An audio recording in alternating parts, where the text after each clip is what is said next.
Por eso lo repasamos todas las veces, porque luego queremos que nos salga bien.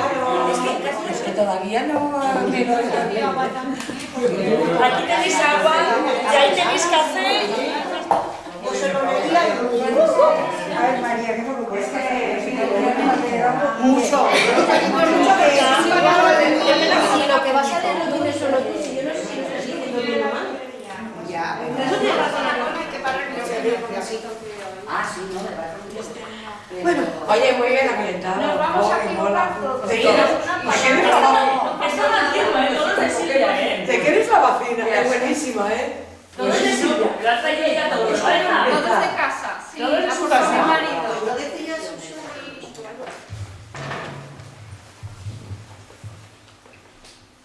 Muy buenas tardes a todas y a todos y bienvenidos una vez más a la biblioteca. Hoy, 23 de abril del año 2015, celebramos de una manera muy especial el Día del Libro y va a ser con una lectura pública de capítulos y textos de la obra Don Quijote de la Mancha de Miguel de Cervantes. Y por dos motivos. El primero, porque justamente este año se cumplen 400 años que Cervantes terminó esta obra, en 1615. Y el segundo, que en este mismo día, un 23 de abril, el escritor falleció. Así que ya no hay excusa. Quien no lo hubiere leído, lo leyere. Pues como dice en esta obra el bachiller Sansón Carrasco, no hay libro que no tenga algo bueno. Y quien ya lo hubiere leído, le deseamos con su escucha que se deleite una vez más de esta obra inmortal. Doy las gracias de antemano a la Concejalía de Cultura del muy ilustre Ayuntamiento de Caparroso el que podamos llevar a cabo esta hermosa celebración y que aporta también con su gentileza a todos los oyentes que se sirvan al gusto de este ágape que les proporciona con un café mientras escuchan la obra. Y doy las gracias también, muy especialmente por adelantado, a todos los participantes, tanto miembros del Club de Lectura de la Biblioteca como usuarios y usuarias de la misma, que se han animado a colaborar y que a continuación nombro. Susana Alcuaz, María Gallego, Teresa Pascual, María José Lasterra, María del Carmen Igea, Carmen Rita Aicua, Francisco Ardanaz, Yolanda Casarejo, Charo Pérez, Jesús Asensio, Rosa Montesinos, Francisco Aguirre, Blanca Esther Luqui, María Jesús Pereato, Puri La Puerta, Gemma Bravo, Unai Lucea y Susana Aguirre, a quien doy la palabra para el comienzo de este libro.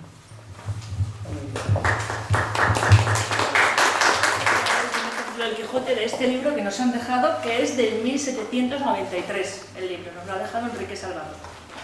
Lo voy a leer de el primer capítulo.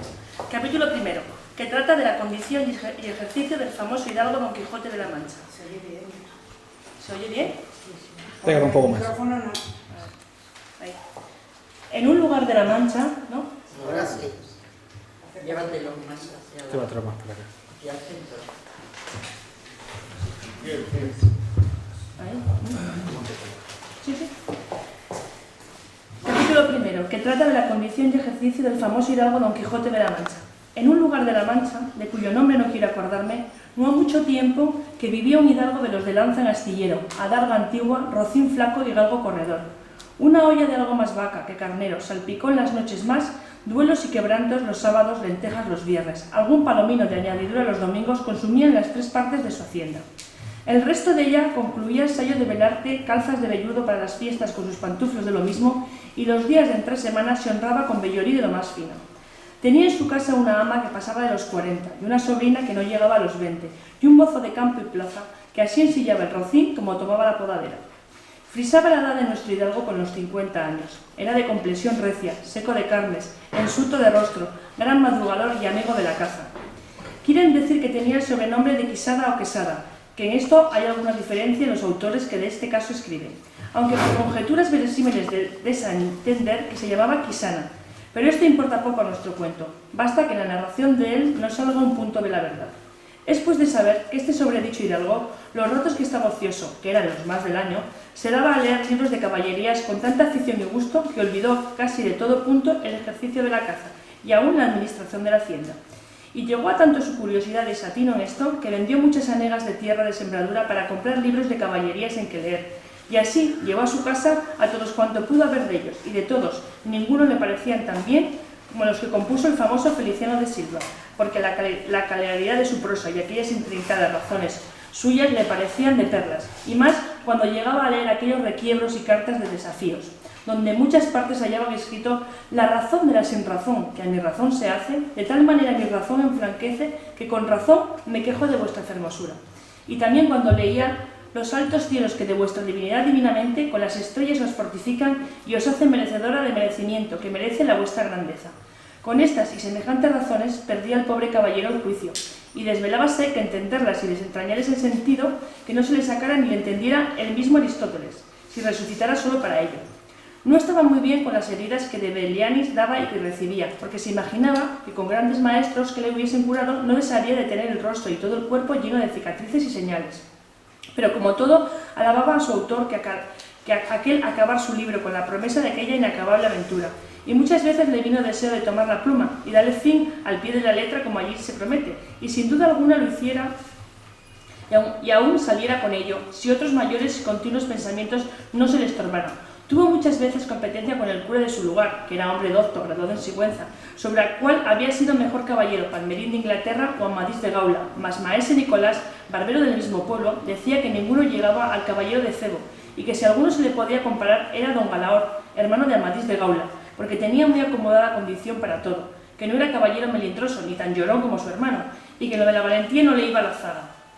En resolución, él se enfrascó tanto en su letra que se le pasaban las noches leyendo de claro en claro, y los días de turbio en turbio, y así, de poco dormir y del mucho leer, se le secó el cerebro, de manera que vino a perder el juicio.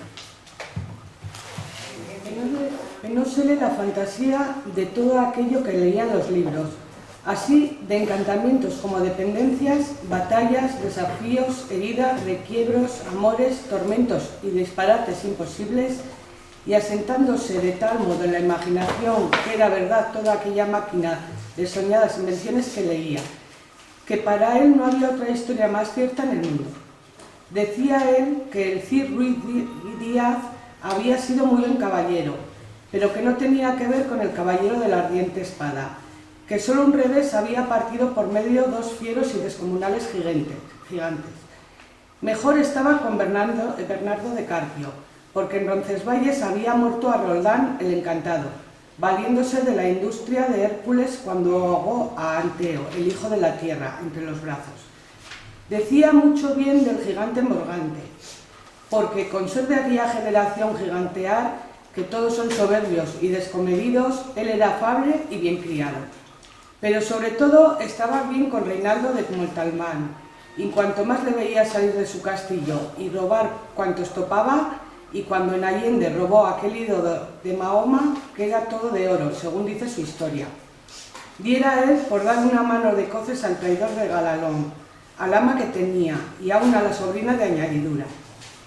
En efecto, rematado ya su juicio, vino a dar en el más extraño pensamiento que jamás dio loco en el mundo, y fue que le pareció conveniente y necesario, así para el aumento de su honra como para el servicio de su república, hacerse caballero andante, irse por todo el mundo con sus armas y caballo a buscar las aventuras y a ejercitarse en todo aquello que él había leído que los caballeros andantes se ejercitaban, deshaciéndose todo género de agravios y poniéndose en ocasiones y peligros donde, acabándolos, cobrase eterno nombre y fama.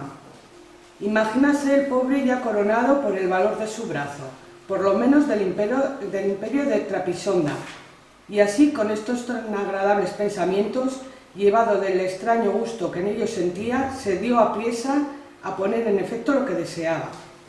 Y lo primero que hizo fue limpiar unas armas que habían sido de sus bisabuelos, que, tomadas de orín y llenas de moho, luengos siglos había que estaban puestas y olvidadas en un rincón. Limpiólas y aderezólas lo mejor que pudo, pero vio que tenían una gran falta, y era que no tenían celada de encaje, sino morrión simple. Mas a esto suplicó su industria, porque de cartones hizo un modo de media celada, que encajaba en el morrión, hacía una apariencia de celada entera. Es verdad que para probar si era fuerte y podría estar al riesgo de la cuchillada, sacó su espada y le dio 2 golpes. Y con el primero y en un punto deshizo lo que había hecho en una semana. y no dejó de parecerle mal la facilidad con que lo había hecho pedazos.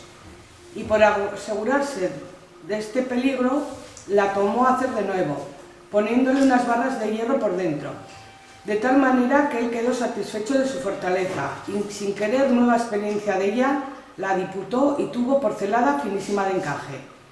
Fue luego a ver a su rocín, y aunque tenía más cuartos que un real y más tachas que el caballo de Gonela, que tantus pellis hizo Safuit, le pareció que ni el bucéfalo de Alejandro ni Barbieca, el del Cid, con él se igualaban. 4 días se le pasaron en imaginar qué nombre le pondría, porque según se decía él a sí mismo, no era razón que caballo de caballero tan famoso y tan bueno él por sí estuviera sin nombre conocido, y así procuraba acomodarse de manera que declarase quién había sido antes que fuese de caballo andante y lo que era entonces. Pues estaba muy puesto en razón que mudando su señor estado, mudase él también el nombre, y le cobrase famoso y de estruendo, como convenía a la mayor orden y al nuevo ejercicio que ya profesaba. Y así, después de muchos nombres que formó, borró y quitó, añadió, deshizo y tornó a hacer en su memoria e imaginación, al fin le vino a llamar Rocinante, nombre, a su parecer, alto y sonoro, y significativo de lo que había sido cuando fue rocín, antes de lo que ahora era, que era antes y primero de todos los rocines del mundo. Puesto nombre y tan a gusto, a su caballo quiso ponérselo a sí mismo, y este pensamiento duró otros 8 días, y al cabo se vino a llamar Don Quijote, de donde, como queda dicho, tomaron ocasión los autores desde tan verdadera historia, que sin duda se debía llamar Quijada, y no Quesada, como otros quisieron decir. Pero acordándose de que el valeroso Amadís no se había contentado con solo llamarse Amadís a secas, sino que añadió el nombre de su reino y patria para hacerla famosa y se llamó Amadís de Gaula. Así quiso, como buen caballero, añadir al suyo el nombre de la suya y llamarse Don Quijote de la Mancha, con que a su parecer declaraba unir vivo su linaje y patria, y la honraba con tomar el sobrenombre de ella. Limpias pues sus armas, hecho del morrión celada, puesto nombre a su rocín, y confirmándose a sí mismo, se dio a entender que no le faltaba otra cosa sino buscar una dama de quien enamorarse, porque el caballero andante sin amores era árbol sin hojas y sin fruto, y cuerpo sin alma.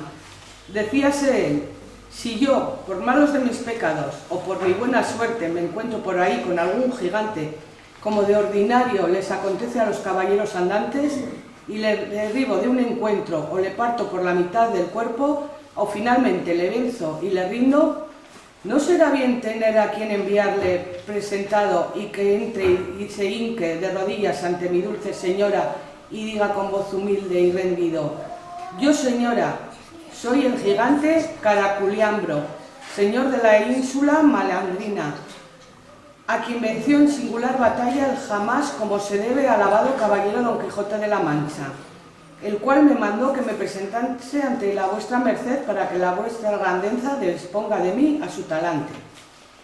O como se holgó nuestro buen caballero cuando hubo hecho este discurso, y más cuando halló a quien dar nombre de su dama. Y fue a la que se cree que en un lugar cercano del suyo había una moza labradora de muy buen parecer, de quien él un tiempo anduvo enamorado, aunque según se entiende ella jamás lo supo ni se dio cata de ello. Llamábase Aldonza Lorenzo, y a esta le pareció ser bien darle título de señora de sus pensamientos, y buscándole nombre que no desdijese mucho del suyo y que tirase y se encaminase al de la princesa y gran señora, vino a llamarla Dulcinea del Toboso, porque era lo natural de Toboso, nombre a su parecer músico y peregrino y significativo, como todos los demás que a él y a sus cosas había puesto.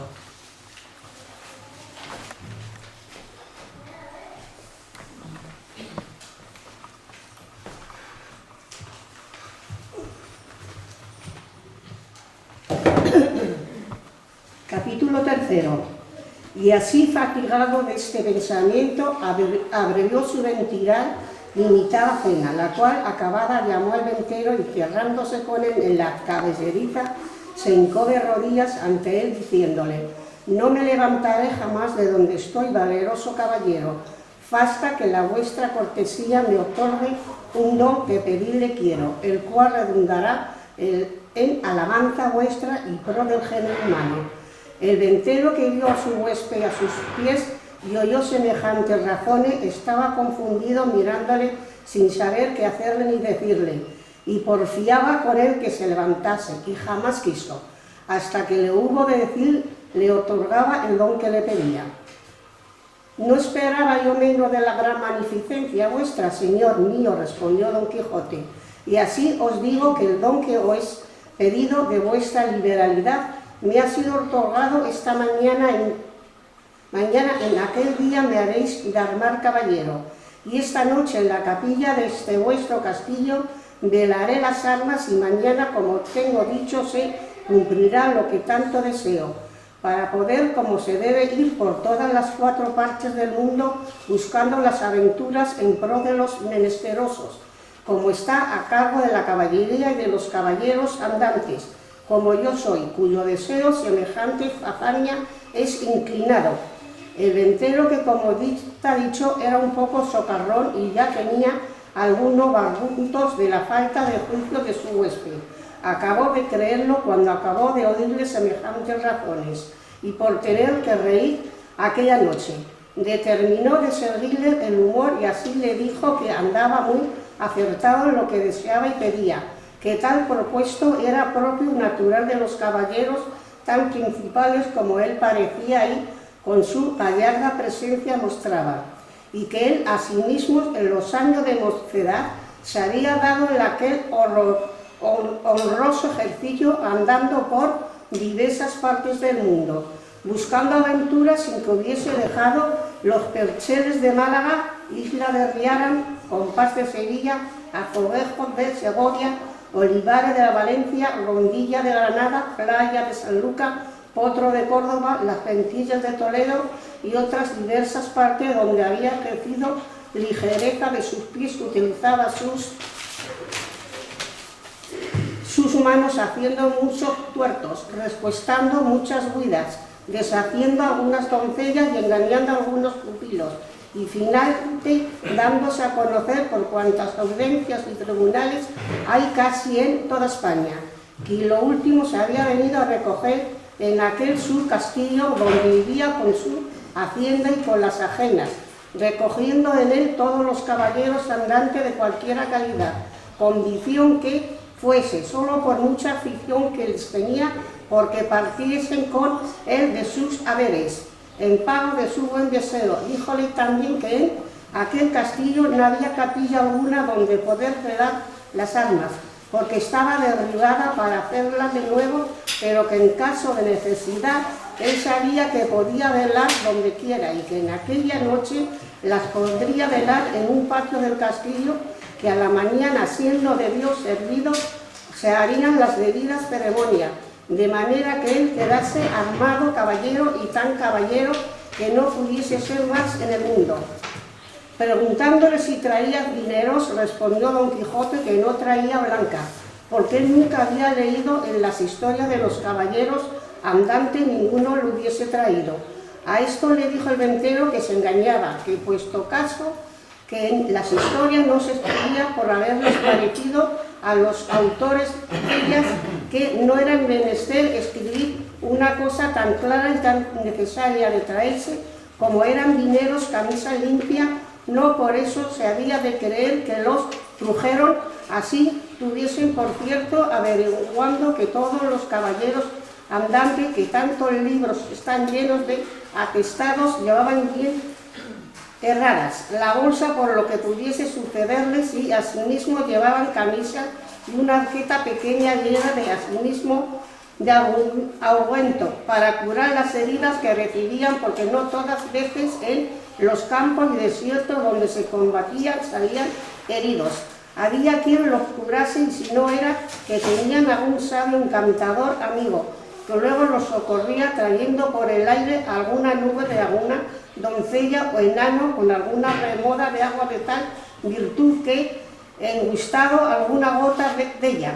Luego al punto quedaban sanos de sus llagas heridas, como si mal aguro hubiese tenido, más que en tanto esto no hubiese, tuvieron los pasados caballeros por cosa acertada que sus escuderos fuesen prohibidos de dinero y otras necesarias como eran hilas y urgentos para curarse cuando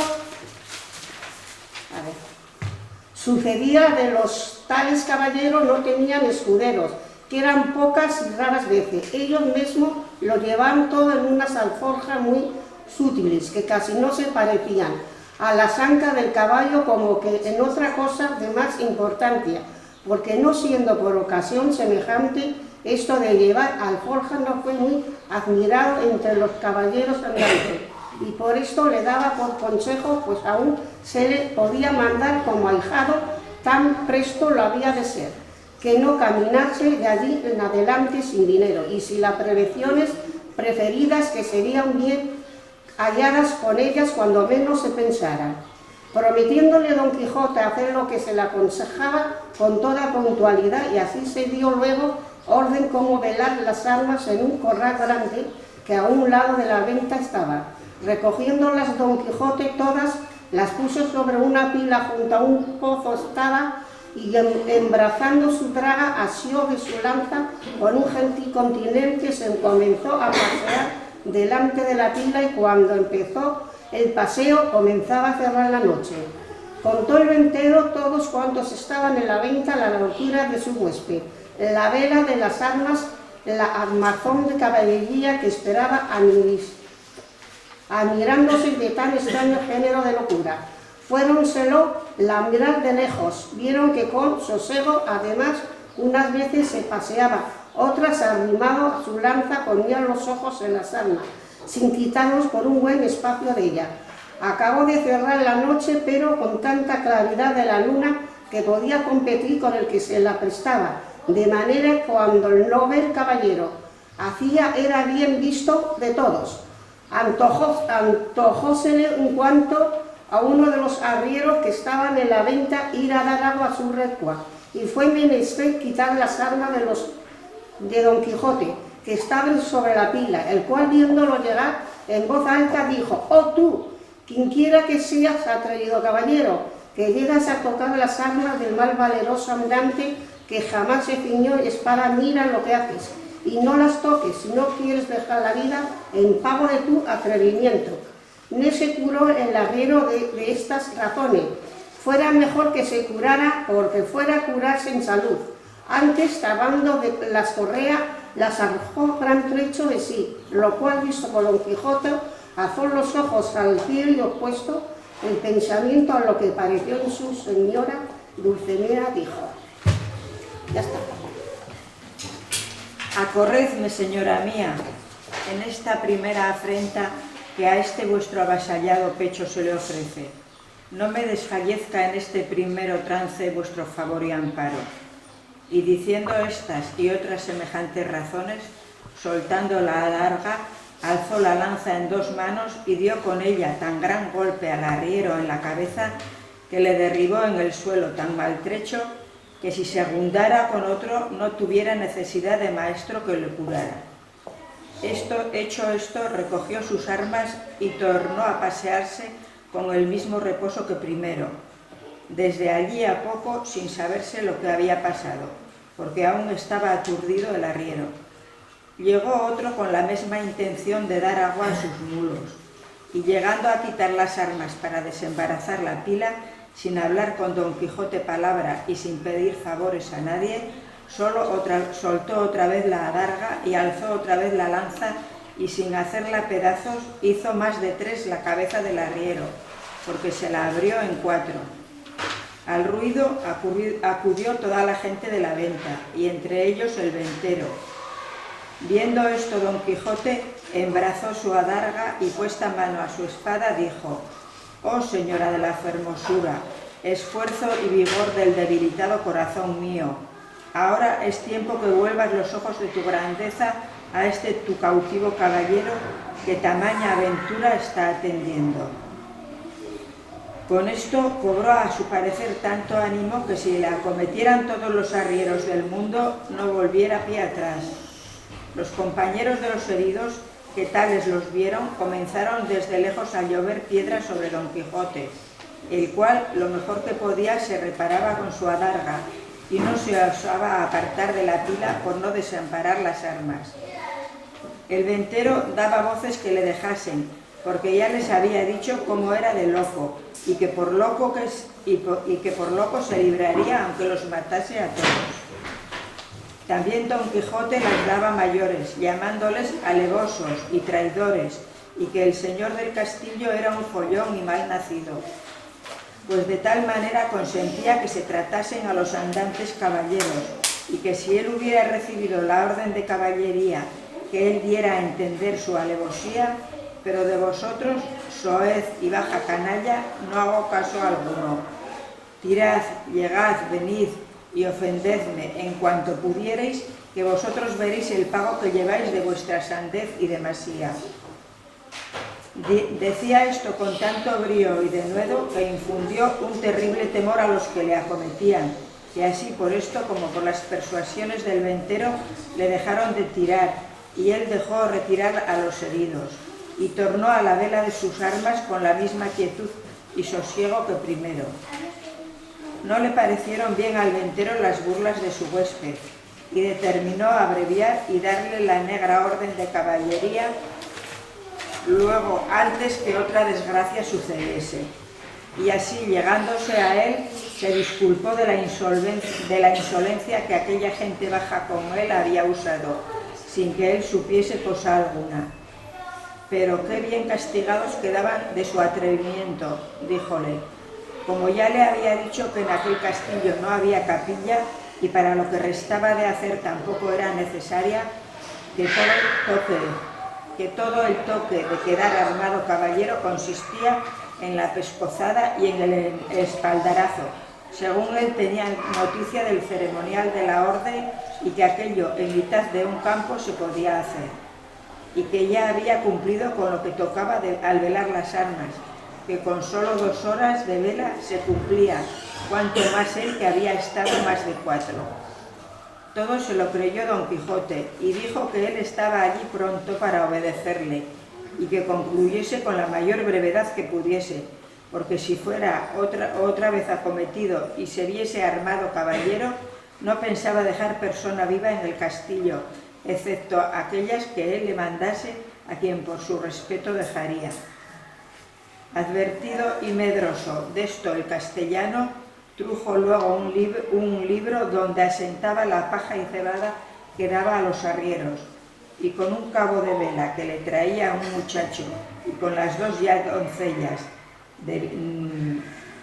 las 2 ya dichas doncellas, se vino a donde Don Quijote estaba, al cual mandó hincar de rodillas, y leyendo en su manual como que decía alguna devota oración, en mitad de la leyenda alzó la mano, y diéndole sobre el cuello un buen golpe, y tras él con su misma espada un gentil espaldarazo, siempre murmurando entre dientes como que rezaba. Hecho esto, mandó a una de aquellas damas que le ciñese la espada, la cual hizo con mucha desenvoltura y discreción, porque no fue menester poca para no reventar de risa a cada punto de las ceremonias. Pero las proezas que ya habían visto del noble caballero les tenían la risa a rayas. Al ceñir la espada, dijo la buena señora: Dios haga a vuestra merced muy venturoso caballero y le dé ventura en lides. Don Quijote le preguntó cómo se llamaba, porque él supiese allí adelante a quien quedaba obligado por la merced recibida, porque allí pensaba darle alguna parte de la honra que alcanzase como el valor de su brazo. Ella respondió con mucha humildad que se llamaba Tolosa, y que era hija de un remendón natural de Toledo, y que vivía en las tendillas de Sancho Bienaya, y que donde quiera que ella estuviese, le serviría y tendría por señor. Don Quijote le replicó que por su amor le hiciese merced, y que de allí en adelante se pusiese don y se llamase Doña Tolosa. Ella se lo prometió, y la otra le calzó la espuela, con la cual pasó casi el mismo coloquio que con la espada.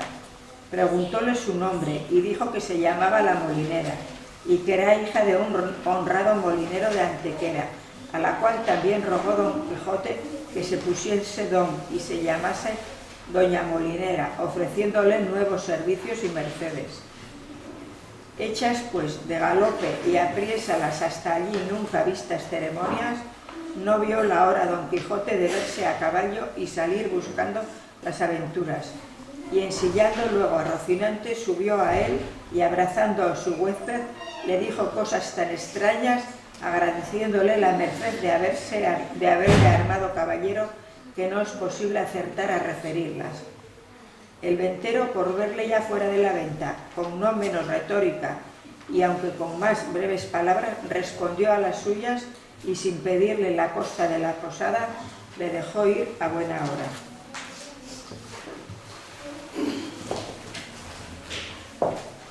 El donoso y grande escrutinio que el cura y el barbero hicieron con la librería de nuestro ingenioso hidalgo, el cual aún dormía.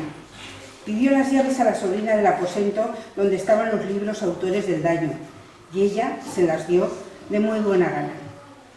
Entraron todos dentro, y el ama con ellos, y hallaron más de 100 cuerpos de libros grandes, muy bien encuadernados, y otros pequeños.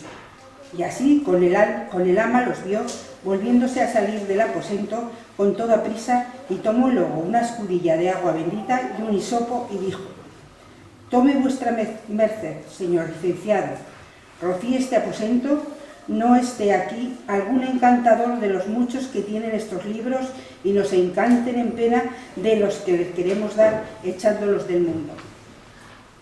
Causó risa al licenciado la simplicidad del ama y mandó al barbero que le fuese dando de aquellos libros uno a uno, para ver de qué trataban, pues podían ser hallar alguno que no se mereciese castigo del fuego. «No», dijo la sobrina, «no hay para qué perdonar a ninguno, porque todos han sido los dañadores.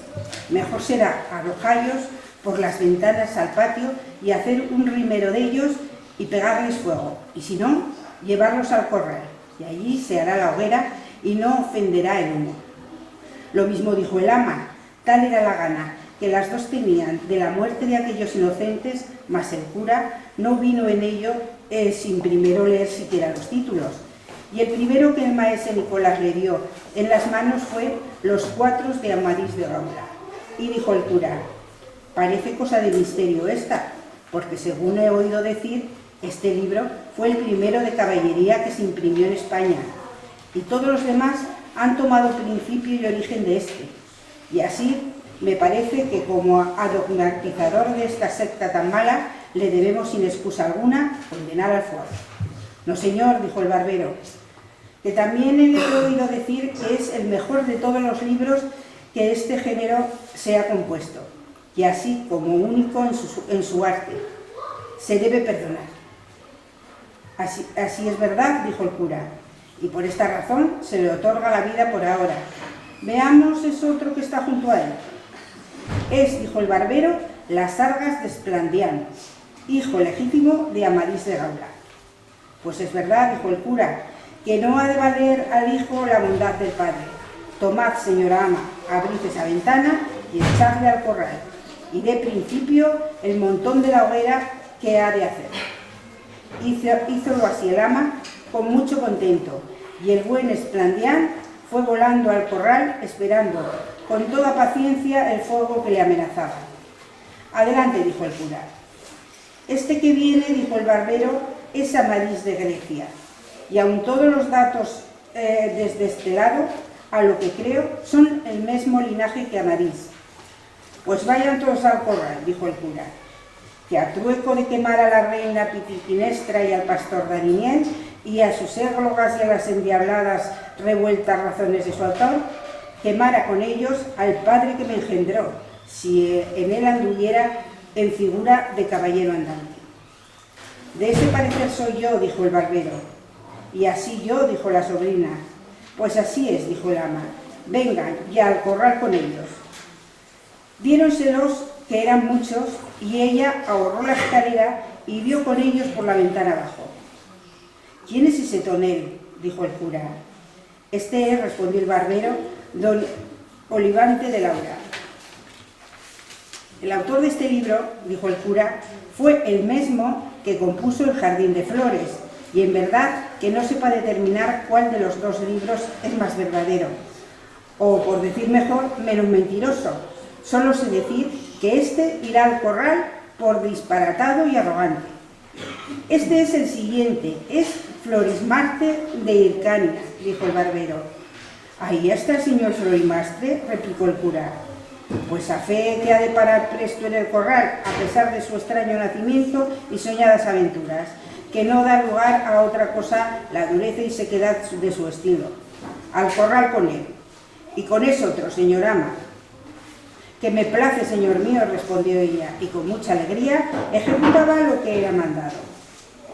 Este es el caballero Platir, dijo el barbero. Antiguo libro es ese, dijo el cura, y no hallo en él cosa que merezca venia.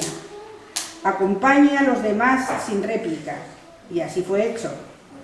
Abrióse otro libro, y vieron que tenía por título El caballero de la cruz. Por nombre tan santo como este libro, tiene que podía perdonar su ignorancia, mas también se suele decir, tras la cruz está el diablo. Vaya, al fuego. Tomando el barbero otro libro, dijo, este es Espejo de Caballerías. Yo conozco a su merced, dijo el cura. Ahí anda el señor Reinaldos de Montalbán con sus amigos y compañeros más ladrones que Caco, y los 12 pares con el verdadero historiador Turpín.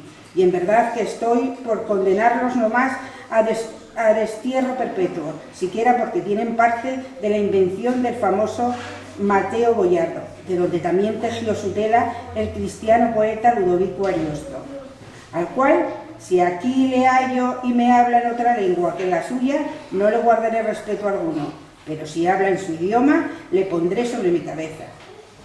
Pues yo lo tengo en italiano, dijo el barbero, mas no lo entiendo. Ni aun fuera bien que nos lo entendiérades, respondió el cura. Y aquí le perdonáramos al señor capitán que no lo hubieran traído a España y hecho castellano, que le quitó mucho de su natural valor, y lo mismo harán todos aquellos que los libros de verso quisieren volver en otra lengua, que por mucho cuidado que pongan y habilidad que muestren, jamás llegarán al punto de que ellos tienen en su primer nacimiento.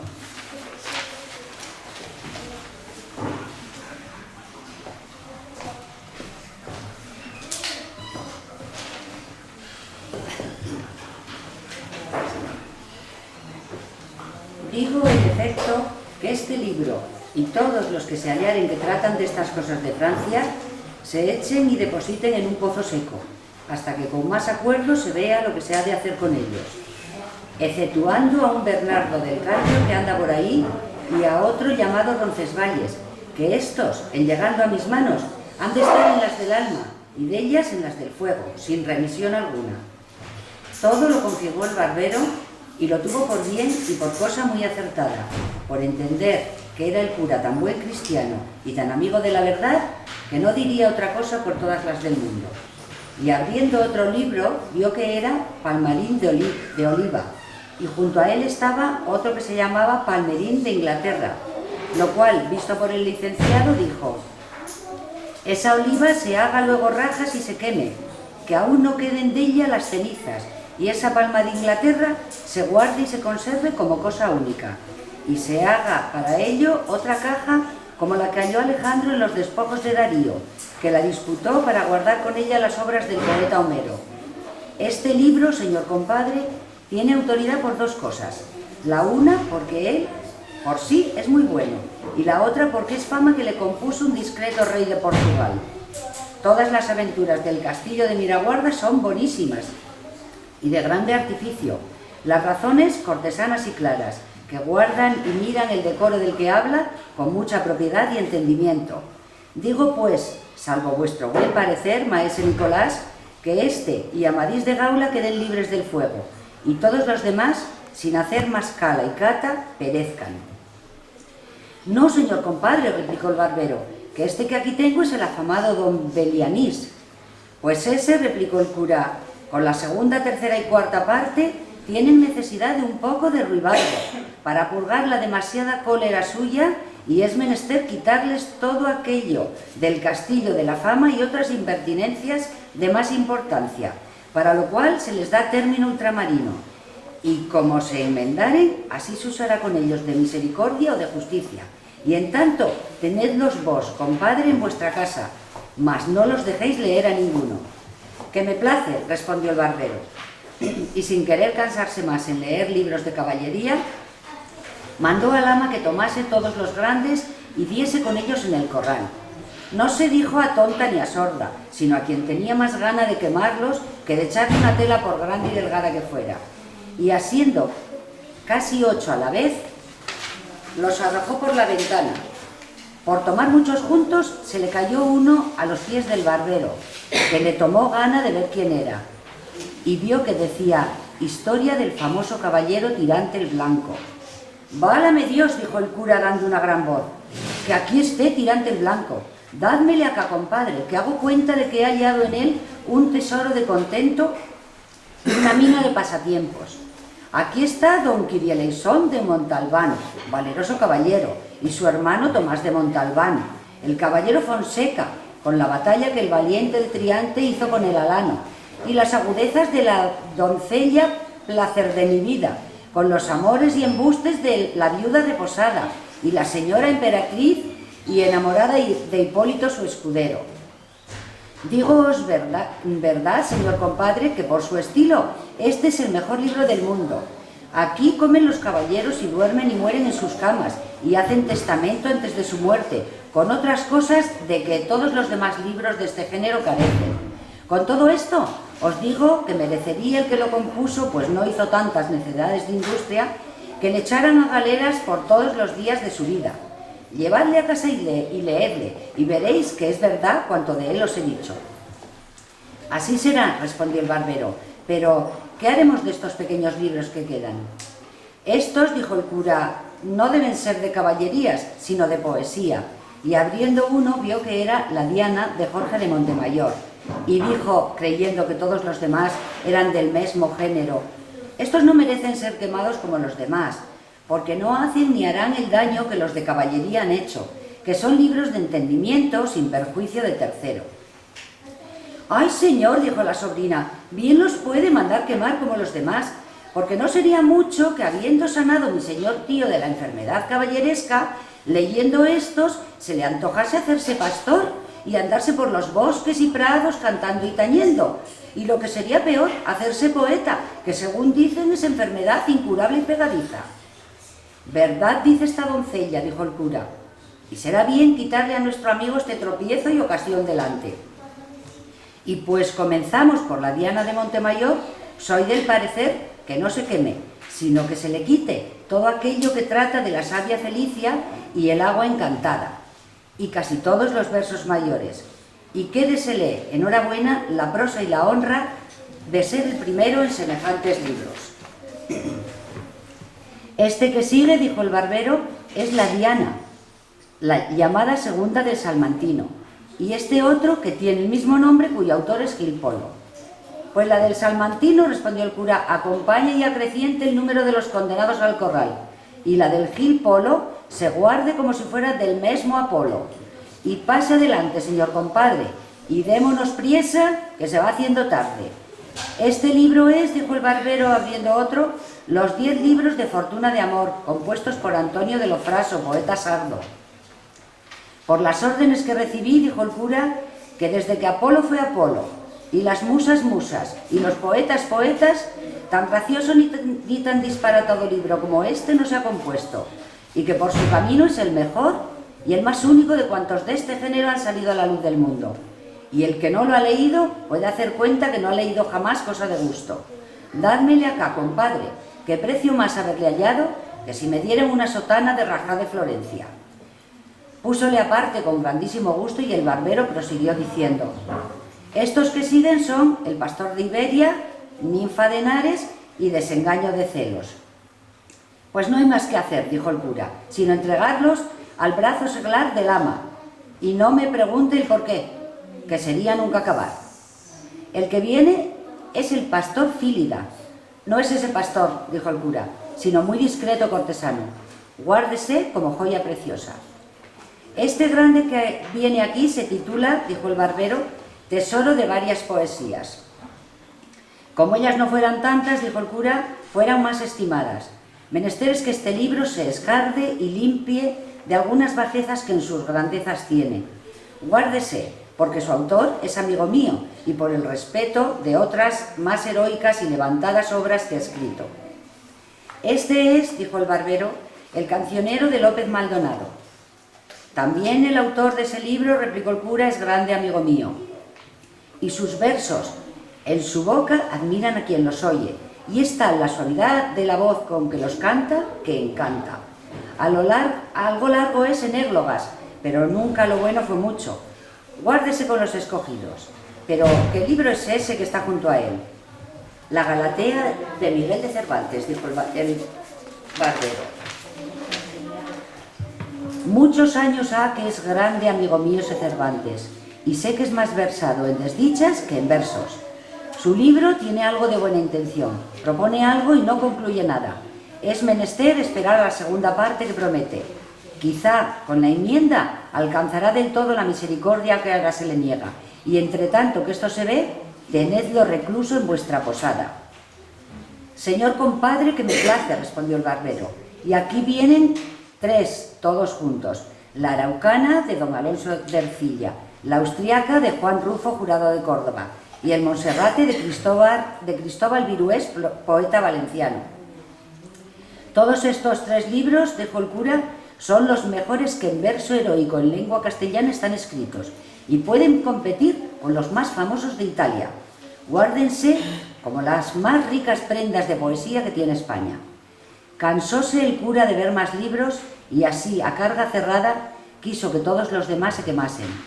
Pero ya tenía abierto uno el barbero que se llamaba Las lágrimas de Angélica.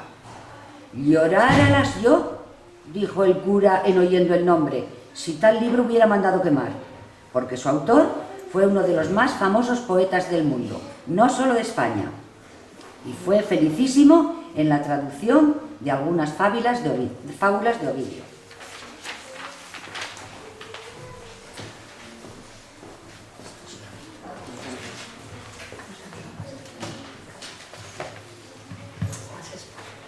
Capítulo 8 del buen suceso que el valeroso Don Quijote tuvo en la espantable y jamás imaginable aventura de los molinos de viento, con otros sucesos dignos de felicísima recordación.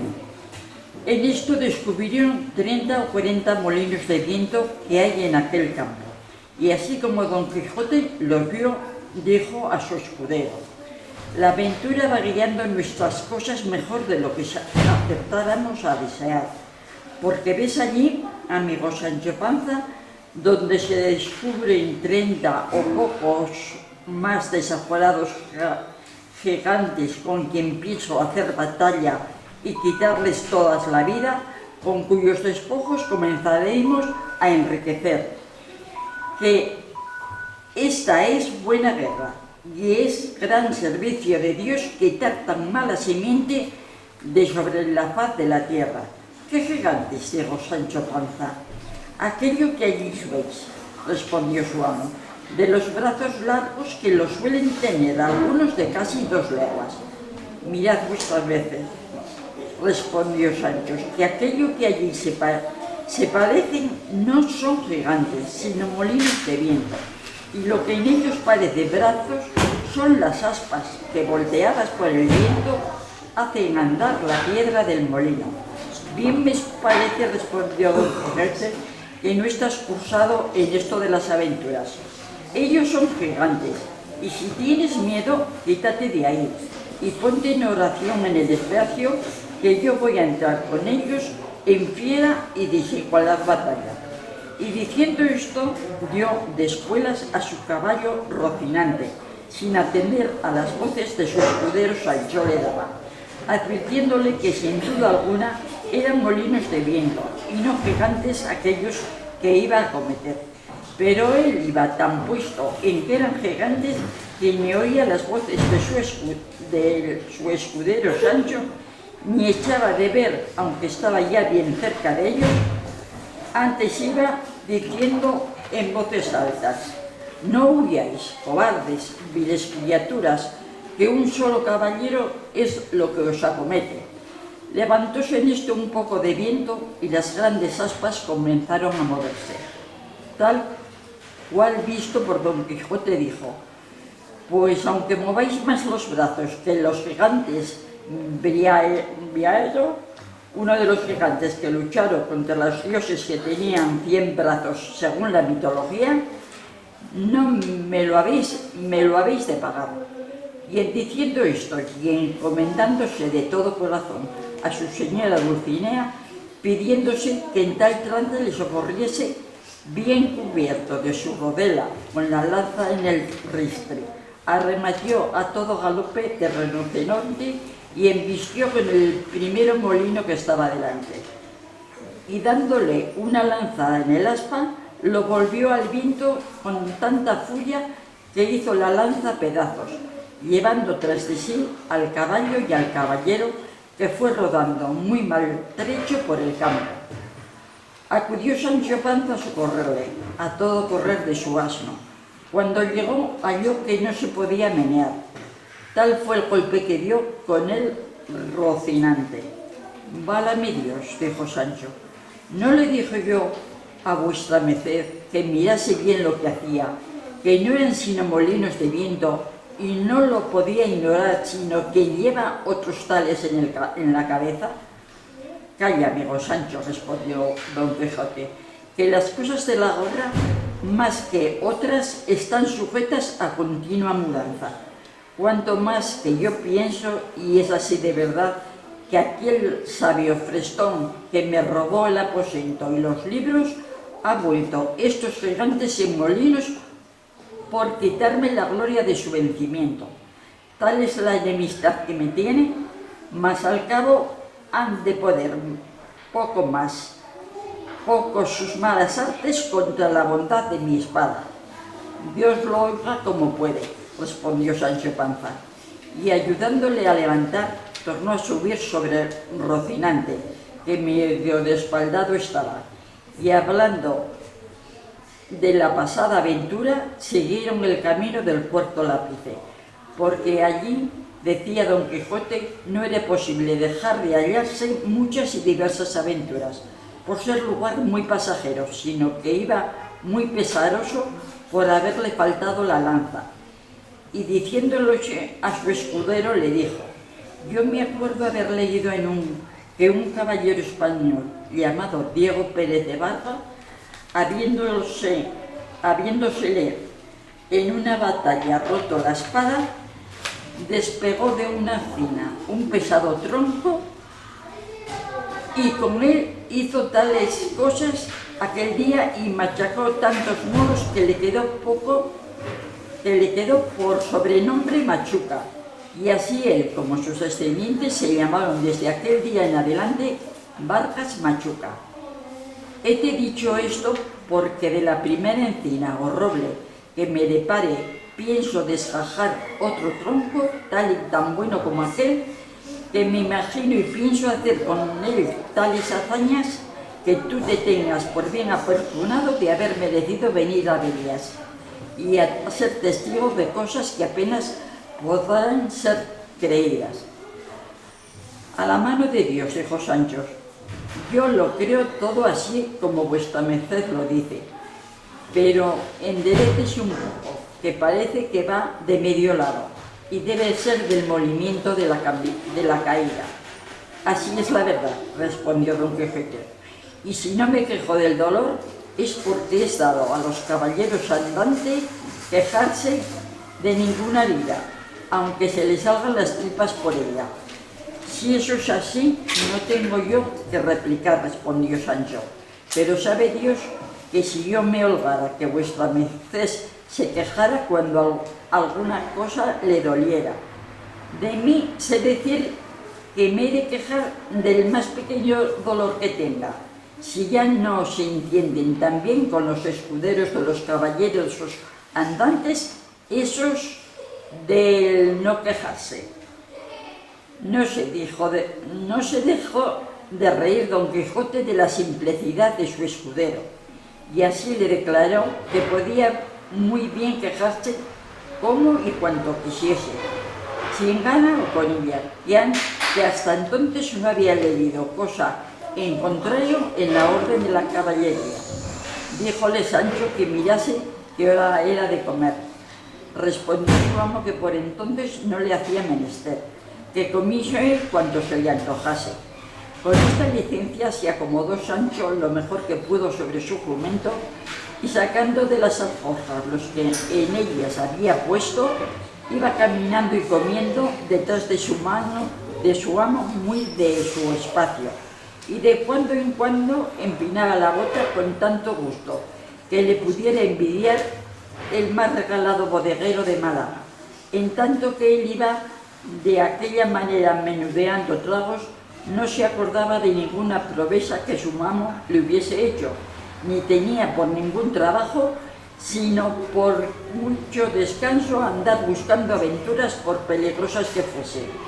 En resolución, aquella noche la pasaron entre árboles, y uno de ellos desgajó don Quijote un ramo seco, que casi le podía servir de lanza, y puso en él el hierro que quitó de la que se le había quebrado.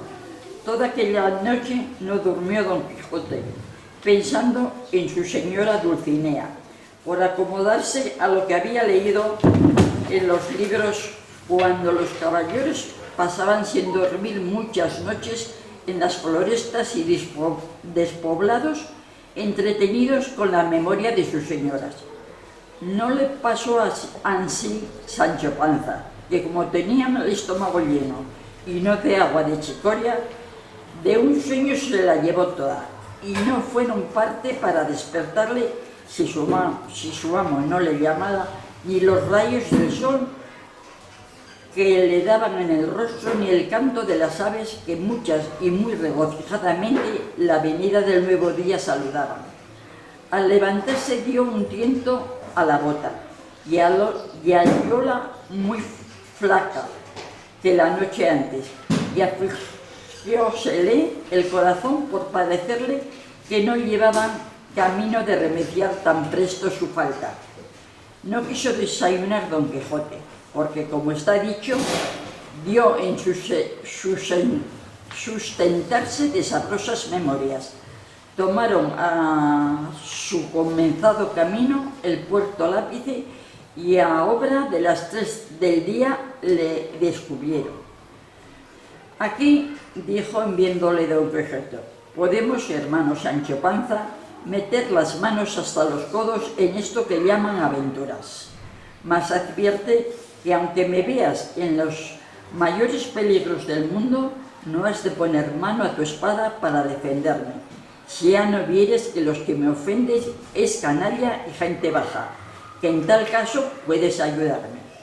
Pero si fueran caballeros, en ninguna manera te es lícito ni concedido por las leyes de caballería que me ayudes hasta que seas armado caballero. Por cierto, señor, respondió Sancho, que vuestra merced sea muy bien obedecida en esto, y más que yo de mío me soy pacífico y enemigo de meterme en ruidos ni pendencias. Bien es verdad que en lo que tocase a defender mi persona no tendré mucha cuenta con estas leyes, pues las divinas y humanas permiten que cada uno se defienda de quien quisiera agraviarle. No digo yo menos, respondió don Quijote, pero en esto de ayudarme contra caballeros has de tener a raya tus naturales ímpetus. Digo que así lo haré, respondió Sancho, y que guardaré ese precepto también como el día del domingo. Estando en estas razones, asomaron por el camino 2 frailes de la orden de San Benito, caballeros sobre 2 dromedarios que no eran más pequeñas 2 mulas en que venían. Traían sus antojos del camino, especie de careta para resguardarse del sol y del polvo, y sus quitasoles, Detrás de ellos venía un coche con 4 o 5 de a caballo que le acompañaban y 2 mozos de mula a pie.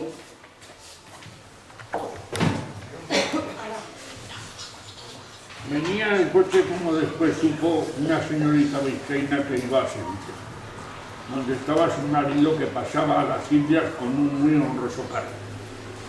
No venían los frailes con ella, aunque iban el mismo camino, mas apenas los divisó don Quijote cuando dijo a su escudero: o yo me engaño, o esta ha de ser la más famosa aventura que se ha visto, porque aquellos puntos negros que allí parecen deben de ser, y no son sin duda unos encantados que llevan hurtada a alguna princesa en aquel coche. Y es menester hacerse de este puerto a todo un poderío. Peor será esto que de los molinos de viento, dijo Sancho. Mire, señor, que aquellos son frailes de San Benito. El coche debe ser de alguna gente pasajera. Mire que dijo que mire bien lo que hace, no sea el diablo que le engañe. Ya te he dicho, Sancho, replicó don Quijote, que sabes poco de achaques y aventuras, lo que yo digo es verdad y ahora lo verás. Y diciendo esto se adelantó y se puso a la mitad del camino por donde los frailes venían. Y llegando tan cerca que a él le pareció que le podrían cubrir, lo que dijese en altavoz dijo: gente endiablada y descomunal, dejad luego al punto a las santas princesas que en ese coche lleváis forzadas. Si no, aparejaos a recibir presta muerte, con justo castigo a vuestras malas obras. Detuvieron los frailes las riendas y quedaron admirados así de la figura de don Quijote como de su razón, a las cuales respondieron: señor caballero, nosotros no somos endiablados ni descomunados, sino 2 religiosos de San Benito, que vamos nuestro camino y no sabemos ni en este coche vienen o no ninguna forzosa princesa.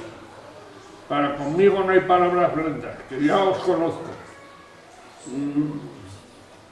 Fementida canalla, dijo don Quijote, y sin esperar más respuesta, picó a Rocinante y lanza baja arremetió contra el primer fraile, con tanta furia y desnudo que si el fraile no se dejara caer de la mula, lo hiciera venir al suelo de tan mal su agrado y tan fredo si no cayera. El segundo religioso, que vio del modo que trataba a su compañero, puso piernas a la buena mula y comenzó a correr con ella, campaña más ligero que el mismo viento. Sancho Panza, que vio en el suelo al fraile, apeándose ligeramente de su asno, arremetió a él y comenzó a quitarle los hábitos. En esto 2 mozos de los frailes, preguntándole por qué le desnudaba, respondióle Sancho que aquello le tocaba a él legítimamente como despojos de la batalla que su señor Don Quijote había ganado. Los mozos, que no sabían de burla ni entendían de aquello de los despojos, viendo que a Don Quijote estaba desviado de allí hablando con las del coche, venían arremetiendo con Sancho y dieron con él en el suelo, y sin dejarle pelo en la barba, le molieron a coces y lo dejaron tendido en el suelo, sin aliento ni sentido. Y sin detenerse un punto, tomó a subir el fraile, todo temeroso y acobardado, y sin color en el rostro cuando se vio a caballo. Picó tras su compañero, que en buen espacio de allí le estaba aguardando, y esperando en que parara sobresalto. Y sin querer guardar el fin de todo esto, comenzado suceso, siguieron su camino, haciéndose más cruces que si llevaran al diablo a la espalda. Don Quijote estaba como se había hablado con la señora del coche, diciéndole: vuestra fermosura, señora mía, puede facer de personas de los que más vienen al talante, porque ya la soberbia de vuestros robadores yace por el suelo derribada por este mi fuerte brazo. Y porque no ponéis por saber el nombre de vuestro libertador, saber que yo me llamo Don Quijote de la Mancha, caballero andante y aventurero, y cautivo de la sin par y hermosa Dulcinea del Toboso. Y en pago del beneficio que me habéis desde mí habéis recibido, no quiero otra cosa sino que volváis al Toboso y que de mi parte os presentéis ante esta señora y le digáis lo que por vuestra libertad he hecho. Todo esto que don Quijote decía escuchaba un escudero que en el coche acompañaba, que era vizcaíno, el cual, viendo que no quería dejar el coche adelante, sino que decía que luego había de dar la vuelta al Toboso, se fue para don Quijote y tirándole de la lanza le dijo: mala lengua castellana y peor vizcaína, de esta manera. Anda, caballero de Malandes, por el Dios créome, y no dejes coche si te matas, como estás ahí vizcaíno. Entendióle muy bien don Quijote y con mucho sosiego le respondió: si fueras caballero, como no lo eres, yo ya hubiera castigado tu sandez y atrevimiento cautiva criatura. A lo cual replicó el vizcaíno: yo no, caballero, juro a Dios, tan mientes como cristiano, si no lanzas arrojas para las sacas al agua, cuán presto verás que el gato llevas. Vizcaíno por tierra, hidalgo por mar, hidalgos por el diablo, y mientes que miras y otro dices cosas. Ahora lo veréis, dijo a grandes. Respondió don Quijote, y arrojando la lanza al suelo, sacó su espada y embrazó su rodela y remetió al vizcaíno con determinación de quitarle la vida. El vizcaíno, que así le vio venir, aunque quisiera apearse de la mula, que por ser de las malas de alquiler no podía fiar de ella, no por hacer otra cosa sino sacar la espada, pero avínole bien que halló junto al coche, de donde pudo tomar una almohada, le sirvió de escudo. Y luego se fueron el uno para el otro, como si fueran dos mortales enemigos. La demás gente quisiera ponerlos en paz, mas no pudo, porque decía el vizcaíno en sus mal trabadas razones, que si no le dejaban acabar su batalla, que él mismo había de matar a su ama y a toda la gente que se lo estorbase. La señora del coche, admirada y temerosa de lo que veía, hizo al cochero que se desviase allí un poco, y desde lejos se puso a mirar la rigurosa contienda, en el discurso de la cual dio el vizcaíno una gran cuchillada a don Quijote encima del hombro, por encima de la rodela, que de dársela sin defensa le abriera hasta la cintura. Don Quijote se sintió la pesadumbre de aquel desforado golpe. Dio una voz gritando: «Oh, señora de mi alma Dulcinea, flor de la fermosura, socorred a este vuestro caballero, que por satisfacer a vuestra mucha bondad en este riguroso trance se halla». El decir esto, y el apretar la espada, y el cubrirse bien su rodela, y el arremeter al vizcaíno, todo fue en un tiempo llevando determinación de aventurarlo, todo a un golpe solo. El vizcaíno, que así le vio venir contra él, entendió que su denuedo su coraje y determinó de hacer lo mismo que de don Quijote, y así lo aguardó bien cubierto con su armada. Sin poder rodear la mula ni a una ni a otra parte, ya de puro cansada y no echar semejantes niñerías, no podía dar un paso. Venía pues, como se ha dicho don Quijote, contra el cauto vizcaíno con la espada en alto, con determinación de abrirle por medio. Y el vizcaíno la guardaba a sí mismo, levantada la espada y aporrado en su almada, y todos los circunstantes estaban temerosos y colgados de lo que había de suceder en aquellos tamaños cortos con que se amenazaban. Y la señora del coche y las demás criadas suyas estaban haciendo 1000 votos y ofrecimientos a todas las imágenes y casas de devoción de España, porque Dios librase a su escudero y a ellas de aquel tan grande peligro que se hallaba.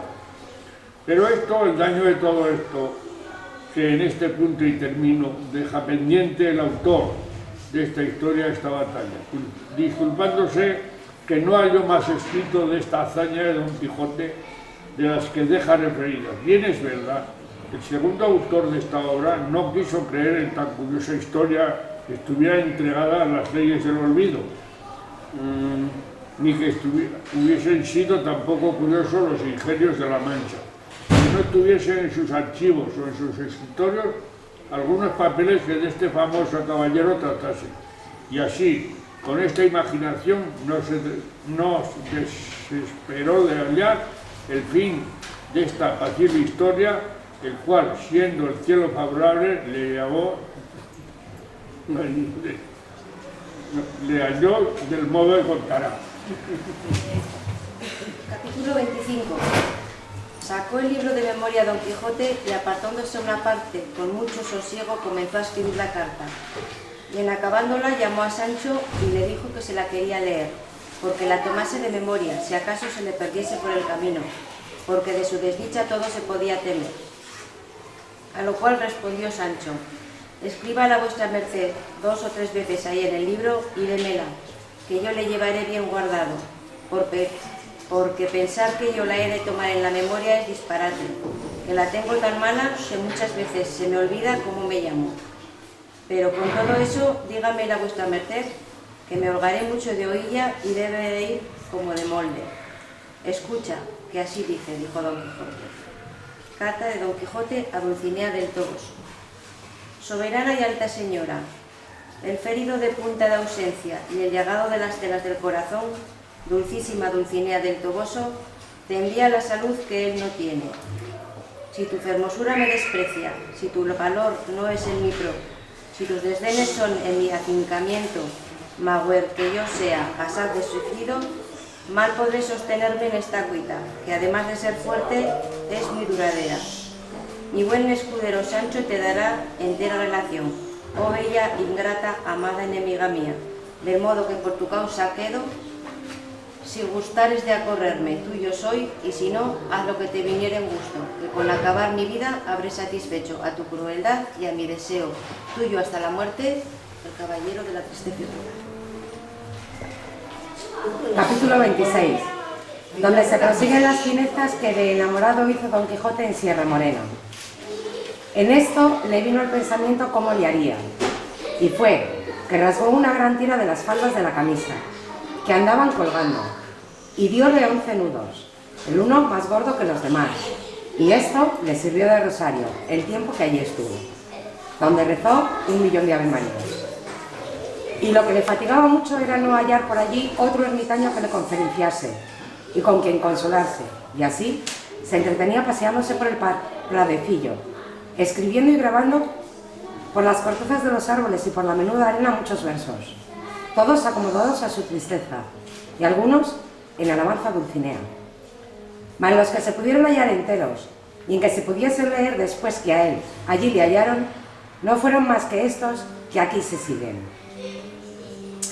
Árboles, hierbas y plantas, que en aqueste sitio estáis, tan altos, verdes y tantas, si de mi mal no os holgáis, escuchad mis quejas santas, mi dolor no os alborote, aunque más terrible sea, pues, por pagaros escote, aquí lloró Don Quijote, ausencias de Dulcinea del Toboso.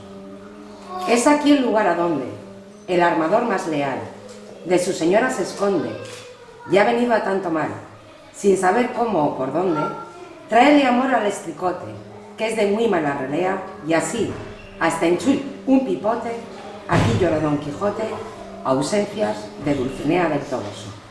Buscando las aventuras, por entre las duras peñas, maldiciendo entrañas duras, que entre riscos y entre breñas, hay el triste desventuras.